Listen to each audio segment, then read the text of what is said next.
Hello, in this video we're going to be looking at section 10.3 where we're going to do hypothesis tests for a population mean. So in 10.1 we just looked at kind of the language and the 5-step process for hypothesis tests. In 10.2 we did a hypothesis test for a population proportion. So we had P that we were looking to make some prediction about. Now we're going to be working with mean. We're going to be trying to make some prediction about mu. There's a few assumptions. And in this class, they're just going to be assumptions. We're just going to assume that these things are true, and then we're going to do our hypothesis test steps 1 through 5. If you have a few questions in my stat lab where they ask you to check for normality and outliers, you can perform those steps like we talked about in chapter 9. On the quizzes and tests, we're just going to assume normality and start doing the hypothesis test. So we already have the same framework for performing these tests. We have the 5-step process. We just want to look at what's going to be different now that we're looking to work with the population mean instead of the proportion. So we'll have mu instead of p. So our first difference is that our null and alternate hypotheses have mu in them instead of p. So remember this mu sub 0, the null value, that's going to be a number. So our null hypothesis is that mu equals some value, and then our alternate hypothesis is either that it does not equal that value, that it's smaller than that value, or it's greater than that value. Step 2 is the same. We're identifying alpha, which is given to us. And step 3, we're going to be calculating the test statistic. So here's where we have a difference. So we are working with a t-test now instead of a z-test. So a statistical test for the mean of a population is a t-test, and it's used when the population is normally approximately distributed, but sigma is unknown. So this is going to look awful similar to that adjusted z-score formula we had in chapter 8. So we've got our mean of the sample minus the mean of the population divided by the standard deviation over the square root of n, and we've got degrees of freedom of n minus 1. So since we don't know the sigma, we plug in s over square root of n in place of the sigma. So if you have your formula packet, we can see where we are in there. Okay, so in our summary sheets, we've got chapter 9 at the front. We've got 10.2. This is what we were working on before. And so this was our z-test, one proportion. Our test statistic was with a z. Now, if you flip to the third page of that packet, this is what we're going to be using this section. We're doing a one mean t-test. So this is 10.3. This is what you've seen just at the top of our page 21 that we're on. And here's our test statistic. We also have degrees of freedom. Degrees of freedom is n minus 1. We talked about that briefly in chapter 9 when we did some confidence intervals that had t values instead of c values.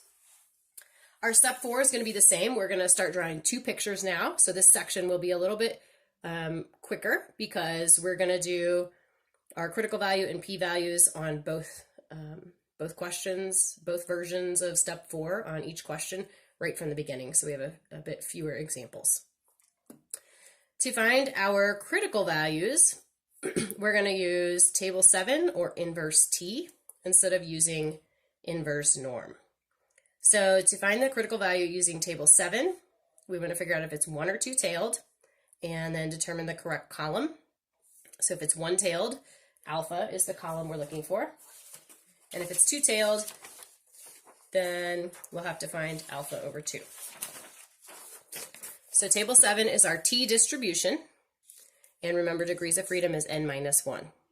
So if your alpha was 0.05, then you would use this column if it was a 1-tailed test, and this column if it was a 2-tailed test, because you'd either have all the alpha in one tail or you'd have half of alpha in each tail.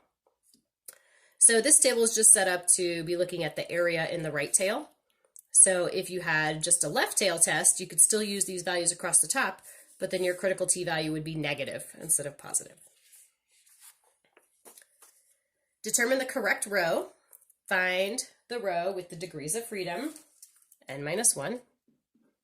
Match it up with the column in the row, and then determine whether you've got left tail, right tail, or both, whether you're going to have negative for left tail, positive for right tail, or positive and negative for two-tailed test. So that's how we can find it with Table 7. I'll do that maybe once or twice for you, and then I generally use the calculator. So inverse t is how we're going to find our critical value in the calculator. Instead of inverse norm for z, we're using inverse t for t. So again, we will have a lower bound and an upper bound, and we can talk about that a little bit. And then we'll also need to enter the degrees of freedom. So let's do these with the table. We're just trying to find the critical value. So in example A, we have alpha equals 0.05, and it's a right-tailed test. So if I make my picture, I've got a right tail, I've got an area of 0.05 in the tail, and I want to know my t. So the area in the right tail is 0.05. My degrees of freedom is 16. So 0.05 with degrees of freedom 16, I get a table value of 1.746.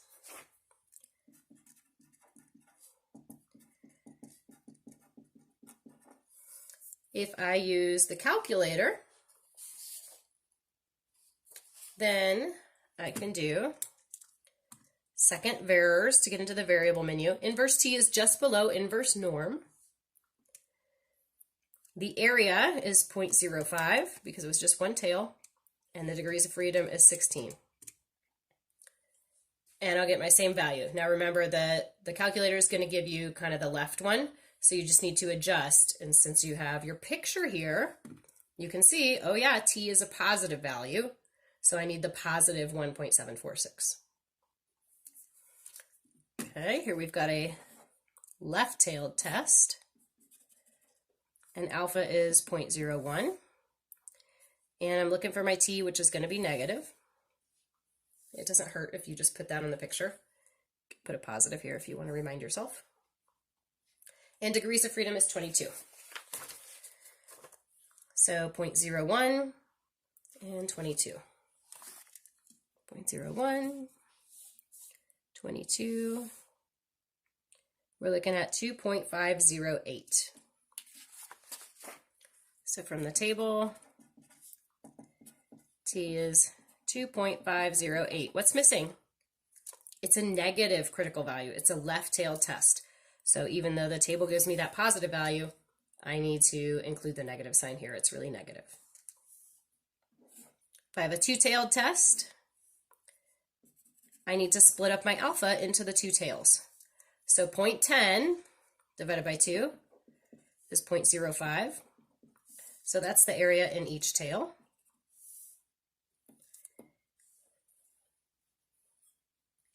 Now, if you're looking at this 0.05 and this 0.05 up here and you're saying, oh, well, it should just be the same, close. The reason it's not is because the degrees of freedom is different. So it's not going to be exactly the same. We will still be in the 0.05 column, but now our degrees of freedom is 18. So we have a value of 1.734.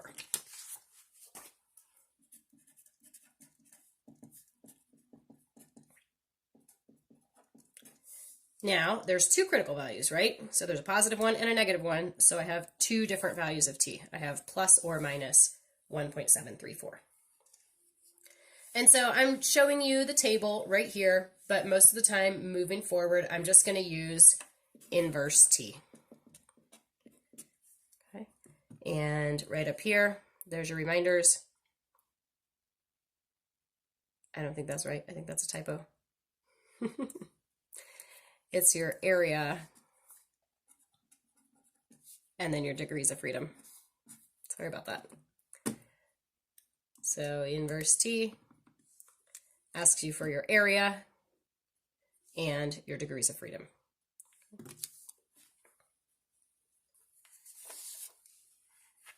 So that's just the critical value for our step 4 critical value approach. So this would help us find the critical t values, and then on top of these pictures, we would be drawing our test statistic and determining whether our test statistic falls in the rejection region or not.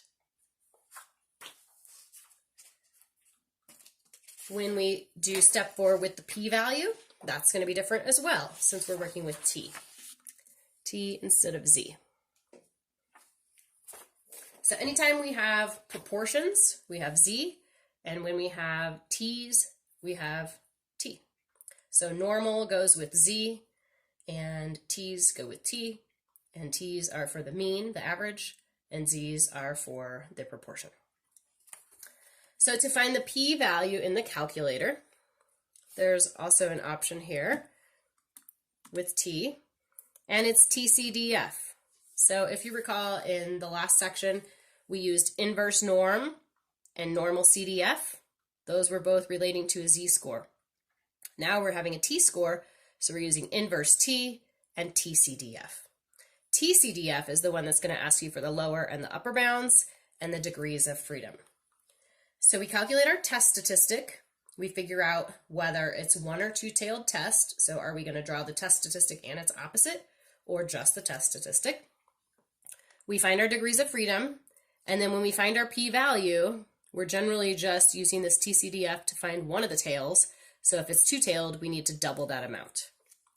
So in this example, these 3 parts, they're just asking us to find the p-value. So I'm going to start with a picture.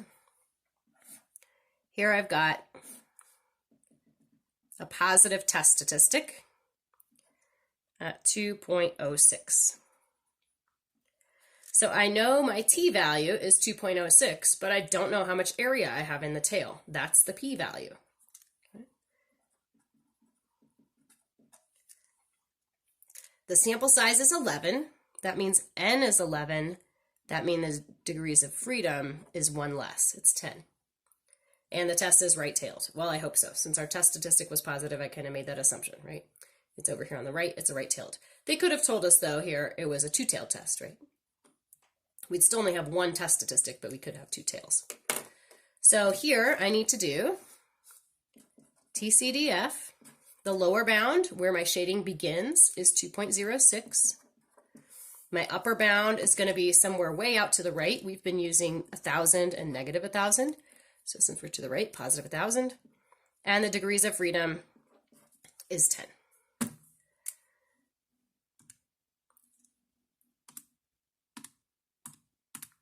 Okay, so TCDF, lower bound of 2.06, upper bound of 1,000, and 10 degrees of freedom. And we can find our area. This is a p-value, so we're rounding to 4 decimal places.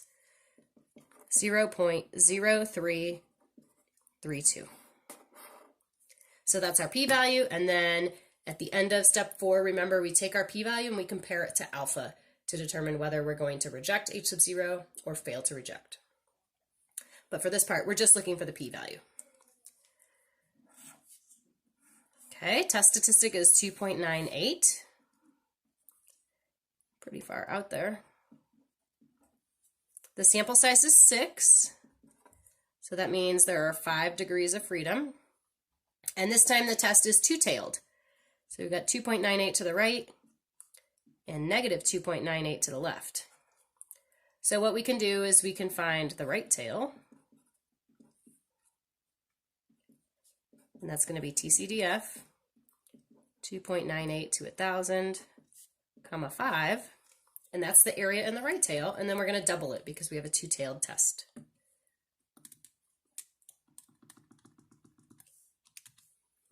Okay, so 2.98 is my lower bound, 1,000 is my upper bound. That's just for the right tail. Degrees of freedom was 5. And so we have this amount for our single tail, 0.0154.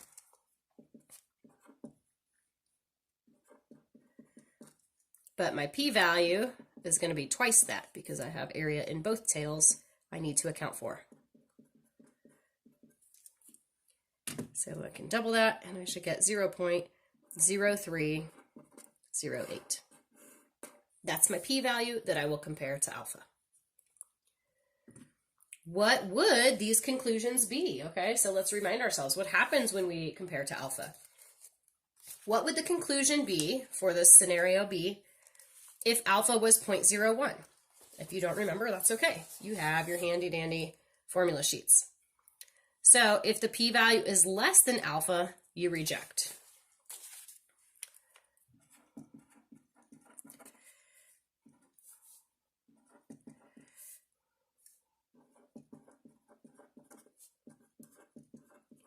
So I'm comparing my p-value to the alpha of 0.01 and 0.05.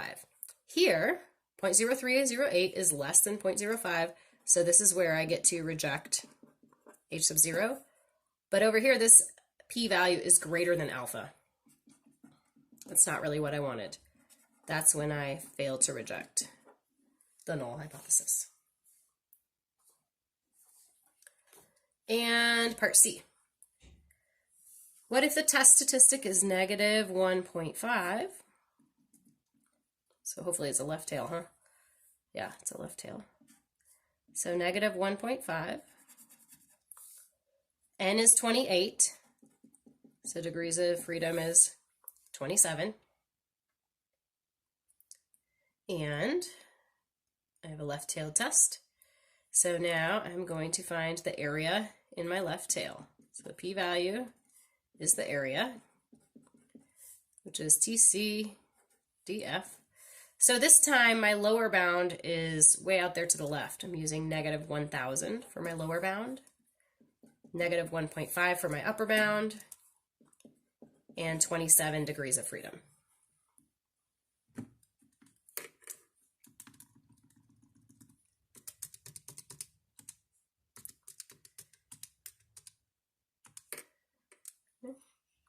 And my area value is 0.0726. I don't double it because it's not a two-tailed test. So that area in the left tail is the total area. And that's my p-value.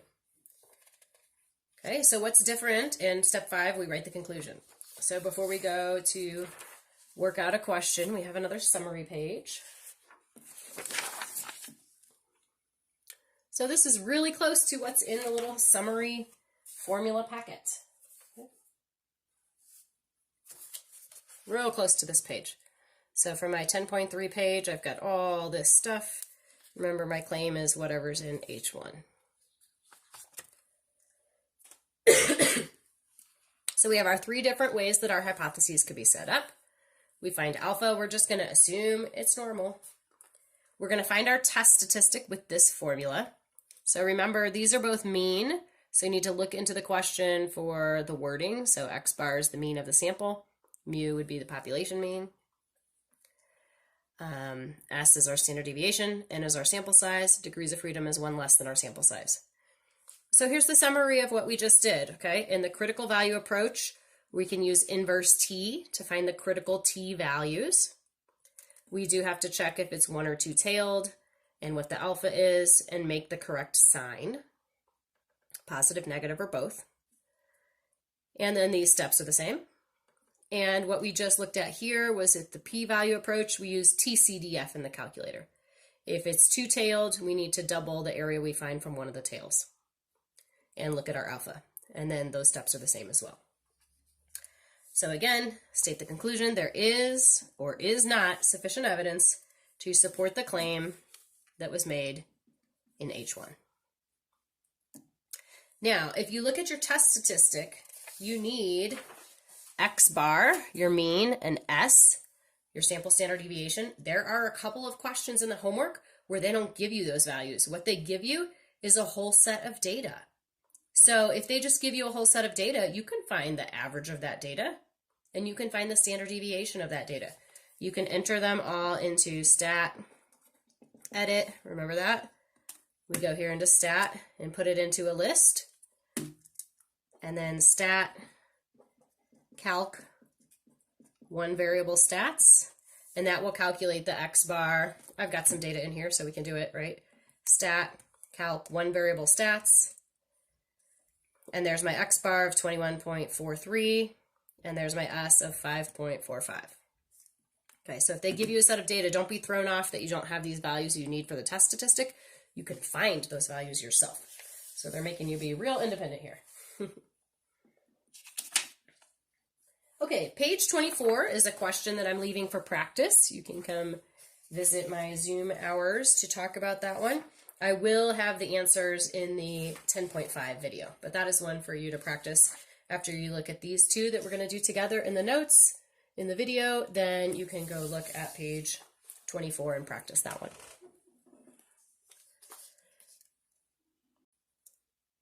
Okay, an educator claims that the average salary of substitute teachers in school districts is less than $60 per day. A random sample of 8 districts had a sample mean of $58.88 per day and a standard deviation of $5.08.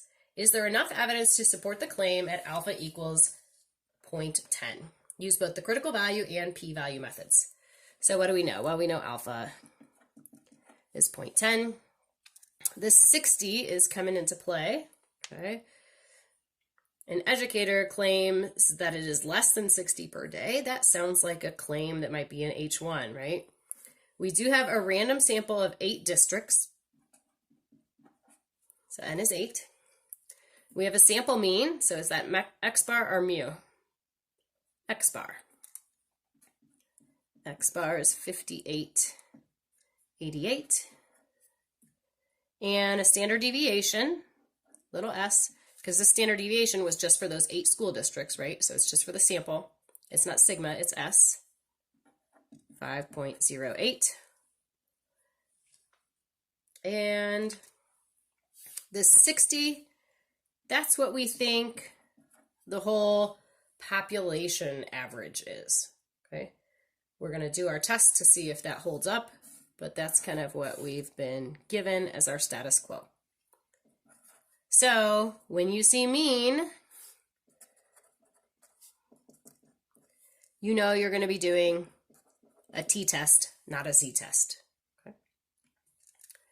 So my null hypothesis is that the average is $60 a day. But this one educator, perhaps it's a substitute teacher themselves, believes that it is less than that. So does the sample back them up? Yeah. The sample shows that it's a little bit less than $60. The sample shows that it's $58.88. But that's pretty close to 60, so is it really saying that the whole population mean is not 60? Is it saying that, or is it just kind of normal variability? That's why we're going to perform the hypothesis test. This is my claim, and this is going to be a left tail test.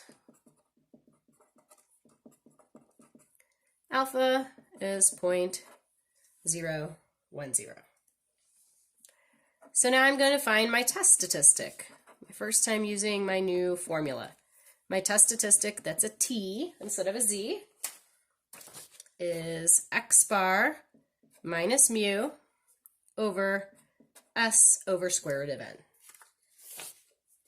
I like to write out those formulas before I plug in the values. Put these guys in parentheses so you get the right answer in your calculator.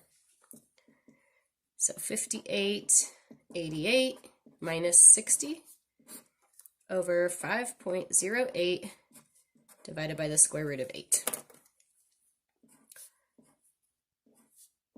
I saw some of you on the tests and quizzes kind of doing part of the problem and writing down the decimals, and then you've got all these messy decimals to keep track of.